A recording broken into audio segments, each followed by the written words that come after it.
ईरानी विदेश मंत्रालय का बयान, अमेरिका अपने विकल्पों का इम्तिहान अफगानिस्तान में कर चुका है। ईरान के खिलाफ धमकी बिल्कुल भी असरदार नहीं रही। ईरानी विदेश मंत्रालय के प्रवक्ता सईद खतीबजादे ने अमेरिकी विदेश मंत्री एंटनी ब्लिंकन के बयान की प्रतिक्रिया में अपने ट्विटर अकाउंट पर लिखा है कि इलाके में इससे पहले अमेरिका अपने दूसरे ऑप्शंस को आजमा चुका है।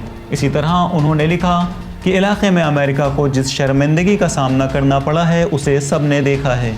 विदेश मंत्रालय के प्रवक्ता ने लिखा कि परमाणु समझौते की मौजूदा सूरत हाल का जिम्मेदार अमेरिका है और उसे इससे सबक लेना चाहिए। अमेरिकी विदेश मंत्री ने कहा था कि पता नहीं ईरान बातचीत में लौटने का इरादा रखता है या नहीं, और अगर लौटने का इरादा नहीं रखता है तो हमें दूसरे ऑप्शंस के बारे में सोचना चाहिए।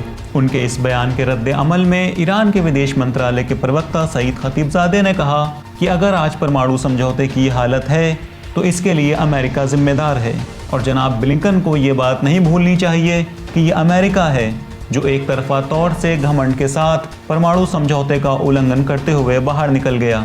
उन्होंने आगे कहा कि यह अमेरिका है जिसने सिक्योरिटी काउंसिल की मोहर लगने के बावजूद इस अंतर्राष्ट्रीय समझौते को ख़त्म करने की पूरी कोशिश की। उन्होंने आगे कहा कि अगर अमेरिकी फॉरेन पॉलिसी को अल्जाइमर हो गया है तो अमेरिकियों से बार बार कहा जाना चाहिए कि परमाणु समझौते से कौन निकला था। इसके अलावा ईरान ने 1 साल तक अपने सारे वादों को निभाया है। उन्होंने कहा कि 1 साल के बाद ईरान ने अपने न्यूक्लियर कमिटमेंट्स में जो कमी कर दी वो भी परमाणु समझौते के मुताबिक है।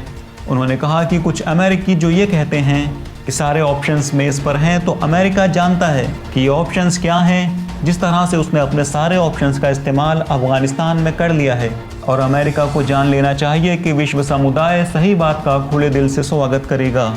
बहरहाल जानकार हलकों का मानना है कि काफ़ी दिनों के बाद अमेरिकी अधिकारियों को जो ये याद आया है कि सारे ऑप्शंस मेज़ पर हैं, तो उन्हें इराक़ में जदीद तरीन हथियारों से लैस अमेरिका की सैनिक छावनी ऐनुल असद को भी याद रखने की ज़रूरत है, क्योंकि ईरान अमेरिका की सैनिक छावनी पर मिसाइलों की बारिश करके जहां उसे खंडर में बदल चुका है, वहीं अमेरिकियों के इस जुमले की भी हवा निकाल चुका है कि सारे ऑप्शंस मेज़ पर हैं। लिहाजा कम से कम ईरान को इस तरह की बेमाना, खोखली और गीदड़ भपकियाँ देने की नाकाम कोशिश नहीं करना चाहिए।